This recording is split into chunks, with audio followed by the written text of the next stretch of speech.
अस्सलाम वालेकुम ख़वातीन व हज़रात। तो उम्मीद करता हूँ सब खैरियत से होंगे। तो जैसा कि आज आप सबको पता है कि आज 16 दिसंबर का दिन है। मतलब एक ऐसा सानहा हुआ था 2014 में जो कि कभी भी भुलाया नहीं जा सकता। और आज वाक़ई ऐसा महसूस भी हुआ कि लोगों ने इसे आज भी याद रखा हुआ है और वो दर्द लोगों के दिलों में मौजूद है। जैसा कि आज जब भी सुबह से सोशल मीडिया ओपन किया तो हर तरफ लोगों के स्टेटस, मुख्तलिफ वीडियोज़ और किसी न किसी तरह से लोग अपना जो भी इज़हार ख़याल उस पे कर रहे थे और तज़ियत किसी न किसी तरीके से कर रहे थे, जो कि एक अच्छी बात है। ज़ाहिर-सी बात है कि लोगों की दिली वाबस्तगी और एक इमोशनल सी ना अटैचमेंट थी। और इस तरह के मैं खुद 12 साल एक लंबी वाबस्तगी है एपीएस से, उधर इतना वक्त गुजारा, जो कि मेरी स्कूलिंग सारी एपीएस से ही है। तो एपीएस बरनाला में, आज़ाद कश्मीर में, उस वक्त मैं 7th क्लास में था जब ये सानहा पेशावर में पेश आया। जब हम घर पहुँचे तो आगे न्यूज़ चैनल वगैरह पे चल रहा था जी, एपीएस पेशावर में ये सानहा हो गया। और वो बस लम्हा ऐसा ही लगता था कि जिस तरह एपीएस बरनाला में हो गया।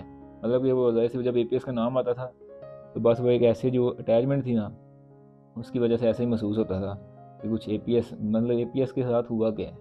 तो बस अगर हमें इस तरह महसूस हो सकता है तो सोचें कि वो जो उनके वालिदैन थे, उनकी फैमिलीज़, उन बच्चों की, वो जो फूल खिलने से पहले ही मुरझा गए, मुरझा भी क्या गए, जिन्हें तोड़ दिया गया खिलने से पहले ही, उनके ख़ानदानों पे क्या गुजरी होगी, उनकी माँ बाप, उनके वालिदैन पे क्या लम्हा गुजरा होगा। आज भी उनके लिए कितना मुश्किल होता होगा वो लम्हा।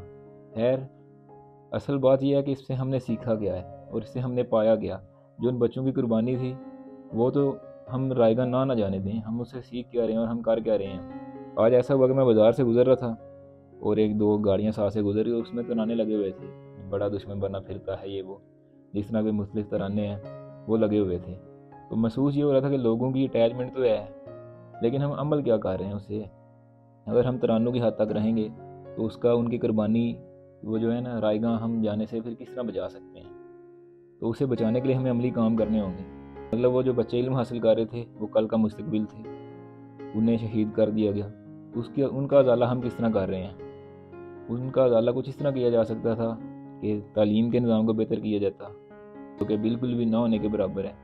प्राइवेट सेक्टर कर रहा है काम, ये कि फ़ीसेस वगैरह ले रहे हैं, लेकिन उन्हें अपनी रोज़ी रोटी चलाई हुई है।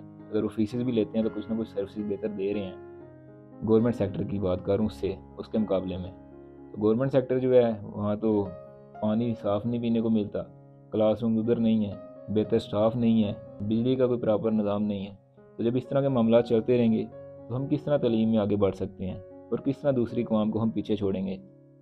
मतलब ये कोई कंपटीशन तो नहीं है कि किसी को पीछे छोड़ना और खुद आगे निकलना, कोई रैट रेस नहीं है। लेकिन जिस तरह आज दुनिया आगे निकल रही है उसके मुकाबले में हमें भी तो कुछ करना पड़ेगा ना। हम क्या कर रहे हैं, फिर वो लाहौर का पावा अख्तर लावा इधर आ जाता है। इस तरह की जब हम हरकतें करेंगे, कोई आता है टिकटॉक पे कुछ और स्टंट डाल जाता है, तो जब हम इन्हीं चीज़ों में फंसे रहेंगे तो हम किस तरह एक अच्छी कौम बन सकते हैं। असल में हम लोग ना फंसे हुए हैं मुख्तलिफ गिरोहों में और मुख्तलिफ जत्थों में। आज तक हम कभी कौम बन ही नहीं पाए, जो हकीकत है। कौम बनती है फ़र्द से। जब हम इंफरादी तौर पर खुद पे काम करेंगे, अपने घर से, अपने फैमिली सिस्टम से काम करना शुरू करेंगे, फिर हम एक अच्छी कौम बन सकते हैं। और फिर ही हम इस तरह के जो मुख्तलिफ हथकंडे हमारे मुल्क के खिलाफ किए जाते हैं, हम उनका जवाब दे सकते हैं। तो इसके लिए हमें बहुत सा अमली काम करना होगा और उसके लिए हम नौजवानों को आगे बढ़ना होगा। बल्कि हमें किसी को ब्लेम नहीं करना होगा कि पहले पता नहीं क्या करके, उनका टाइम था, उन्होंने जो किया उस वक्त के मुताबिक बेहतर होगा। यूथ से मैं गुजारिश करूँगा, हमारा काम है, जितने भी लोग इल्म हासिल कर रहे हैं उनका काम है कि जिस जिस जगह भी हैं वो परफॉर्म करें, अपनी फील्ड में अच्छे से अच्छे मेहनत करें और एक अच्छी कौम बन के सामने आएँ। इसीलिए और यही अमल करने से हम उन बच्चों की कुर्बानियाँ जो है ना, रायगा होने से बचा सकते हैं। और हमें उसके लिए दिन रात मेहनत करना होगी, क्योंकि वो फूल अगर कुर्बानियाँ दे के गए हैं तो उसका हम तरफ दुश्मन को हमें बताना होगा कि हम उनका जवाब किस तरह से देंगे। हमें हर फील्ड में आगे बढ़ना होगा, इतनी तरक्की करनी होगी कि वो सोचें कि मैंने ये काम करके इन्हें जो है ना नींद से जगा दिया है। हमें जागना पड़ेगा। आज भी अगर उनकी कुर्बानी को 8 साल गुजर गए हैं तो कोई ऐसा हाथ रहा मुझे काम नज़र नहीं आया जो होना चाहिए था। लेकिन फिर वही बात है कि हम तो टिकटॉक पे स्क्रोलिंग करने में ठीक हैं, लेकिन आज मैं आपको एक बात सुनाता हूँ। असल में मेरी कुछ वाबस्तगी है जमीयत के साथ भी, इस्लामी जमीयत तलबा। तो वो उनकी लाइब्रेरी या लिटरेचर वगैरह वो आगे प्रमोट करते हैं, दूसरों को भी देते हैं एज अ गिफ्ट बुक्स वगैरह। तो मेरी भी जिम्मेदारी थी कुछ, तो आज ना मैं कुछ लड़कों को यूनिवर्सिटी में बुक्स वगैरह दे रहा था पढ़ने के लिए एज अ गिफ्ट। और साथ ये भी बोल रहा था कि ये आपको तोहफा है। तो कुछ ने तो उन्हें कबूल किया, हालांकि तोहफा कोई भी हो कबूल कर लेना चाहिए। तो वो कहते हैं ठीक है हम पढ़ेंगे। तो 90% ऐसे थे کہ نہیں مجھ سے گم ہو جائے گی، مجھ سے نہیں پڑھی جائے گی، حالانکہ وہی لوگ میرے ساتھ بیٹھ کے جو ہے نا ٹک ٹاک دبو دبو چلا رہے تھے، اسکرولنگ کی جا رہی تھی، لیکن بک نہیں پڑھنے ہوگی۔